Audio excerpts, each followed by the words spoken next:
This is the Millennial Millionaire Through Real Estate podcast. What's up, guys? Been a little while, but back for a personal episode. You have my word. I'm going to be doing my best to be doing more personal content on a regular basis, going through longer form learnings or things that are top of mind in my world that some of you guys like checking out in an audio or video version if you're on the YouTube channel. We'll get to that a little bit later, but a lot of you guys know I've been working hard on the YouTube channel to try to grow it and put out as much content there as I can. It's been an interesting process. So if any of you guys are curious about how to grow on YouTube, I feel like that's something I'm also really learning about. And I've hired some YouTube coaches or consultants and been learning a lot. But anyway, we'll get to that, but I'm sure it'll be a topic in future videos. So what I wanted to talk about in today's video was a topic that became a little heated a couple of weeks ago in the MMTR Facebook group. A lot of you guys know that there's a Facebook group associated to this podcast, and it came when I posted a picture that read of this quote: "It doesn't matter if you make $1 million a year. If someone can tell you what to wear, what time to be at work, and can take it all away from you, you are not free."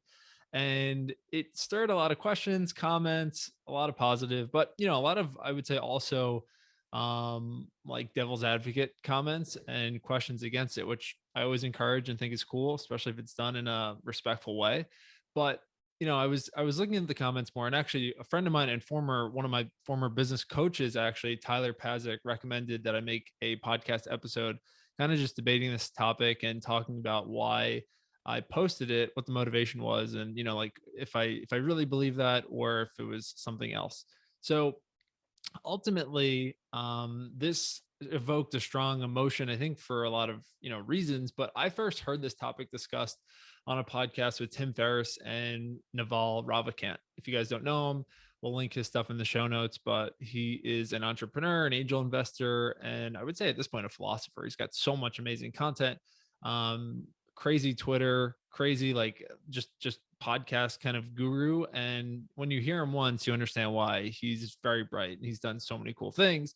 But ultimately, they were talking about it in a different context. But for me, it really resonated. They were talking about it actually having to do with crypto and how a new currency can free people from kind of the traditional maybe structure of government or money and how things are going to become decentralized. But for me, as some of you guys know, my story being that I was in corporate America and I became financially free through real estate and some other side hustles. It really evoked a strong emotion in me because a lot of things I didn't realize about corporate America and financial freedom until I was out of the job and didn't really understand kind of some of the limitations or pressures I had while I was in the job. So that's what we're going to be going over today and kind of talking through the like core reason that I believe this quote is true. And then also at the end, we'll talk about some of the ways that I think you can start taking action towards financial freedom and kind of outline some of the ways that I've done it and think that, there's still really good opportunities right now. So what this quote encompasses for me, and the reason that you could be making $1 million per year under a boss and that you're not free, is that you're not secure. Basically, what I realized in corporate was that you always need to be plugged in, and someone can kind of ruin your day at any time or tell you what to do at any time. And I know this might sound petty, but I thought about it a lot from what I was doing in corporate, and I really had to unlearn a lot of things. But my favorite part about the new life was that I didn't really have to pick up my phone or answer any emails or respond to anyone telling me what to do. And of course, there could still be this, this thing in business that happens or, needs in the business that'll pull you in from time to time, but there's no boss telling you to take an internal training or a customer calling you to say, fix this for me right now or else. It becomes up to you of how hard or how smart you want to work to reap the kind of payoff for your time and effort. And that's what I think draws a lot of people to entrepreneurship, that you can kind of steer your own ship and you're not bound by someone else telling you can or can't do something. And like I said, I only realized after leaving the job that there's so many stresses associated with having a potential kind of over the shoulder command of someone and not really knowing that that's happening at the time. So I'll break it down in a couple parts here. The first is going to be in corporate. why I felt like I needed to have my technology close to me at all times, and why I don't feel that way anymore. And then we'll go through kind of some of the other things for, time management and what I see holding people back that may prevent them from leaving corporate. And then what I think you can do to kind of combat that. So in corporate, I felt like I needed to have my phone accessible at all times, or something potentially horrible could happen. This was a stress I didn't know I even carried with me at all times until it was gone. As David Allen talks about, he's the author of a book called Getting Things Done. He's been on the podcast, one of my favorite authors and kind of productivity thinkers. He calls it ambient anxiety. And you can't place your finger on it, but it's there at all times. Basically, someone can just come along and ruin your day. You know that that could happen at any point. So there's always sort of a guard up that, as another friend of mine, Max Bidnos in the other room, talks about, that you put a wall up to prevent bad things from happening, but you also put a wall up to prevent good things that ends up preventing good things from happening. And that's not a good thing at all. That, again, I only felt when I wasn't in the job and I didn't have someone putting things on my calendar or potentially sending me an email, it's really going to just not be good. So there was no one definitively, sorry. So no one is holding a gun to my head now, checking what I'm doing or, what I should be doing. But I am now, and I knew that in corporate, there was a chance that something, like out of my control could happen. So we're kind of going through what I'd say people get tricked on when they think, oh, corporate is great because I have all this freedom. But at the end of the day, what I like to think about a little bit more with it is like the comforts of corporate, and corporate makes life comfortable, working from home or free meals or culture and all that fluff. It's a really good disguise. And again, for some people, it will be a great way to make money and have structure and to delegate a lot of the difficult decisions and thinking and delayed gratification that goes into business. But what I have found is that there are ways you can do it on the side. And some people in the most, like in the argument on the Facebook group, we're talking about, well, you have $1 million a year coming from a job and you just have guardrails. So you are free, but you just have guardrails to kind of do what you need or what you want. I could not disagree with this more. And the first reason has to do with freedom and less about the money. So as most people know, there's a trade-off a lot of times between freedom and security, or, money and security. And again, if someone can take the thing away from you, which in this case is a job, then you don't have an important form of freedom, which is security to me, in other words. So I've talked about it a lot before, but only a few months into my first corporate job, there's a big layoff. I saw people who were making $300,000 to $500,000 a year lose that income with literally no notice. And the worst part was that there was no backup plan. Their expenses were no different than what they were the day before, but they immediately had no income to support that current lifestyle. So to me, that is not secure. That is one stream of income provided by one person that can be taken away at any time. So when I learned that you can build side hustles to, at a minimum, replace your cost of living, that just felt so much more secure to me than depending on one person giving me one income stream. And this is without even digging into the concept of becoming an entrepreneur, just to learn the skills so you can be self-sufficient. That was another thing I realized when I left my corporate job, was that I realized I had no skills that, translated to entrepreneurial, life. I know a lot of people claim that corporate teaches them a lot of skills, but like, I didn't know how to make a website. I didn't know how to do a marketing plan. I didn't know how to do a podcast, a YouTube channel, all things that are very relevant to make money in today's marketing and, business world. If you look at any big company or influencer or brand, they are doing those things, and you don't learn how to do those things in corporate. So and back to the point of building a side hustle, financial freedom starts with having an income that covers your expenses, not replacing your old salary. That can happen in time, but doesn't need to happen at the beginning. A lot of people at the beginning would tell me that I needed to wait to leave my job until I replaced my salary with side hustle income, which I could not disagree with more. If you wait to do that, you'll probably never leave the job. That's what most people say is an excuse to stay in their job forever, or to not even get started on their side hustle, because that's very demoralizing, especially if you're listening to this and you're a high income earner, like a lot of people are, who may work in tech or, whatever. Not everyone is, but I know some people listen to this podcast are in that bucket, and they don't think they can ever leave because they'd be throwing away their salary. But ultimately, you need to think about replacing your cost of living instead of your cost of or your salary. So that's just a really important thing. Okay. Just looping back into kind of time management. And one thing that I think is important for people that are struggling with building a side hustle when they are working in a job. So COVID shook up a lot of this, but unfortunately, some of it is coming back, and that's the need to be in an office or to be on call more. And what I realized in my corporate job before COVID was that people just needed a way to fill 8 hours of coming into an office. So I've talked about how there are a lot of different ways to fill time in an office. And I highly recommend that anyone who is listening to this give what I'm about to say a try. But in the last 2 years of my corporate job, I would play a game where I only allowed myself to work X amount of hours on my corporate job to see if I could get as much done in a very constrained amount of time. So for me, this is a little extreme. You may not want to try this, but for me, it was 10 hours a week that I would give myself to do my corporate job. And I wanted to see if I could get efficient enough to just batch everything that I was originally doing in 40 hours into those 10 hours and see if anyone would notice. And also prove that most corporate work is bloated and just filling time with email, meetings, internal, unnecessary trainings, and all that other stuff. And the result of that was pretty interesting that no one noticed. I was working 10 hours a week in my corporate job. After I hit that 10 hours per week, I would just shut my work computer and then shift to my real estate and entrepreneur computer, which was, like I knew very clearly the difference. And no one noticed. Like it just wasn't a big deal. The what it actually did was make me focus on the most important things in those 10 hours. So I was only meeting with bigger clients.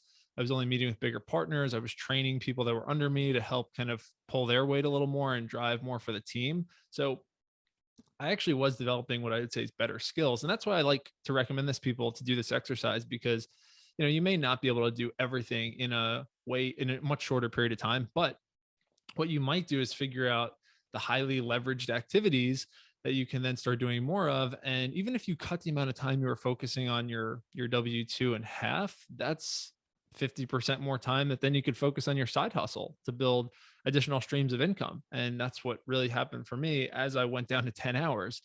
And I just think anyone can do a version of that. So what I would say is, like when you think about your time, I know a lot of us think of it as this linear thing that I either have the time or I don't. Well, I think there's a lot of ways that you can leverage time just from being creative and being more productive and focusing on the more important things and getting help. We're not going to talk about it too much here. I have a lot of other content on virtual assistants and how to outsource things.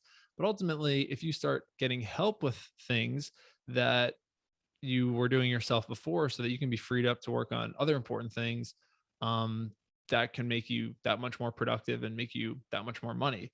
That's another reason why I was also really checked out with corporate, because I felt that things were really inefficient, and that if I was in sales and I was supposed to be closing bigger deals, that I didn't feel like I should be prospecting, because I was learning from the real estate world that you can do prospecting with a virtual assistant for $4 to $6 an hour with a cold caller or a texter. So for me, it just didn't feel like a good use of my time to do that. But again, we're kind of getting back to time management. So all these things are kind of interesting. But even if you are in a corporate job, I think there's opportunities to experiment and see where you can cut down on your time on the clock or in an office. And if you're looking to get deeper on any of these concepts, my favorite book of all time, and you'll understand a lot more about, why this is interesting for me and also the way I live my life, comes from a book called The 4-Hour Workweek by Tim Ferriss. I highly recommend you check it out. And I do a lot of giveaways for that book. It's one of my favorite podcasts, but also it talks a lot about hacks and ways that you can implement these type of strategies. So yeah. Okay. Next, I want to talk about why financial freedom is more secure than people think. And it is the beginning, not the end. So a lot of people think about financial freedom as the end of the journey, that, okay, I made it and now I can kind of kick my feet up on, a beach and not do anything. That might be what you want to do. For me, that's not what I want to do, because I just get bored. I wanted to find something that I didn't need an escape from, that I was good at and I could make money doing. So for me, that became these entrepreneurial ventures, these side hustles, building real estate business, doing content, selling e-products, courses, things like that. And I think for a lot of people, there's different ways to get satisfaction. I also could spend a lot more time on my hobbies. But what I think people kind of, may miss in their like quest for financial freedom is that if you get to the point where you replace your cost of living and you buy all your time back because now you're not in a job, you can add way more streams of income because you have way more time and your value per hour is way higher. If you're working, a 40-hour week and you're making 100,000, just imagine if you're working a 20-hour week making 100,000, you are worth 2x. If you were a business, you'd be worth at least 2x. So what I think people need to think about a little bit more is that you will have your time back and you can have more fun if you want. You can work on new projects if you want. And it's not going to cost you anything else because you were already kind of living before, but now you have more opportunity to make more money. This is where I think a lot of people are stressed out when they're thinking about going into a side hustle full time or financial freedom, that they don't think that they're going to be making more money. But if you have ambition, now you have all your time back. So time is out the window and you can now focus just more on what you want to do to make more money. So that happened to me. And I was like, maybe some of you guys at the beginning, I was a little concerned that that wasn't going to happen. But ultimately, if you like the projects you're working on, you have more time, you're going to find ways to make more money. And for me, financial freedom was really the beginning of a lot of these business ventures. I don't look at this as like quote unquote retirement. I like to do stuff. And by doing stuff, it keeps me energized and hopefully making more money. So I like to touch on that because a lot of people thinking about financial freedom just say, oh, well, I couldn't sit on a beach. I couldn't be retired. Me neither, but I at least have freedom to do what I want. You're making choices out of wants instead of needs. And I just think that's a really important concept. All right, guys. So wrapping up and kind of what I would do next and what I recommend. I've tried to keep my message consistent for the last 2 years. If you hate your job and you're genuinely unhappy or miserable, I think you should get out. If you don't hate your job and it pays okay and you have some level of freedom, then I recommend building a side hustle while you still have that job to start then replacing your cost of living. If you do this, you can build income streams and you can have less pressure than someone that just leaves their job cold and now they see their bank account going down instead of up in a lot of cases. So that's just one way to think about it. The other is that when you have a job, I've talked about this a ton, YouTube, TikTok, Facebook. If you have a job, you can get loans that you can't if you didn't have a job. So ultimately, when someone stays in their job and kind of uses it, this is another, I guess, saying of mine, to use your job the way that maybe they use you or that you wouldn't be able to if you didn't have the job, get the loans that you can. You can get business loans, you can get residential real estate loans, and also that a lot of times you can raise money more from having a job and talking to people in that company. That's sort of a separate thing. But if you still have a job, it's easier to reach out to people. So between COVID bringing a lot of jobs home and working from a computer, I think there's still an awesome opportunity to build a side hustle and do it while you can get some coverage, insurance, and financial coverage. So that's what I typically recommend. And as far as time commitments, I'm thinking about like what I would recommend or how this could look is if you start making a YouTube channel or buying rentals, selling a course, these are all useful skills that can easily replace the typical cost of living and do not take more than an hour a day as a side hustle. If you get up an hour earlier, get to your office a little earlier, or just stay a little bit later, and you give it a, let's say, 3 months to 12 months, there is no doubt in my mind that you will be able to generate a $3,000 to $6,000 a month income stream that you didn't have before. It just takes consistency and having a plan. So that's really what I recommend. I know some of you are more action oriented. You want to just leave your job. Fair. I would definitely just consider these things. And I know some of you guys don't think you can build a side hustle while you have a job, but I would challenge you to say you probably do have some time before, after, or if you just use some of the creative stuff that we talked about before of cutting your W-2 hours down, you can find time to build a side hustle. And if you're just consistent with it, you'll be amazed what happens. So that's pretty much it, guys. Let me just see if there's anything else that I missed. I will be answering all the comments on this. This will be going out on YouTube, but let me just see if I missed anything. Okay, I think that's pretty much everything, guys. Going forward for these type of episodes, if you ever have questions, just drop them in the Facebook group or shoot me a DM on Instagram or comment on any post that you see to say, hey, can you talk about this in an upcoming video or a podcast? And I will make sure to add it because, as always, these are about you. A lot of these things I'm tinkering with myself, and sometimes I'm not sure if you guys will find them as interesting as I do, but I want to make sure they bring you value. So if you have any questions, always voice it. It's always a good thing to get help. And that's something that I need help with sometimes too, of letting people know I need help. So if I can help in any way, drop a comment, question, we'll make sure we get it answered, or we'll add it into the YouTube or podcast or TikTok rotation. But I think that's pretty much it, guys. Short and sweet. If you guys get value out of these, I will continue to make them. If you're not already, please subscribe, or like whatever player or YouTube video you're watching this on. And that way you'll be able to see the new ones that they come out. And we try to do a giveaway on every single piece of content in some form or fashion, especially YouTube. I'm doing it more on TikTok, and we'll be doing more giveaways on the podcast. So guys, with that, short and sweet, hope you got some value out of this. Have an awesome rest of your day, and see you guys soon. Hey, you millennial millionaire. Are you looking for help getting to the next level in real estate? Are you looking for accountability and strategy to achieve your goals? If so, Jonathan is now taking on one-on-one students and opening a few spots in his private mastermind. It's affordable and welcome to everyone. If you had any questions or think you may need a boost, send Jonathan a message on Facebook or email at jonjfarber@outlook.com.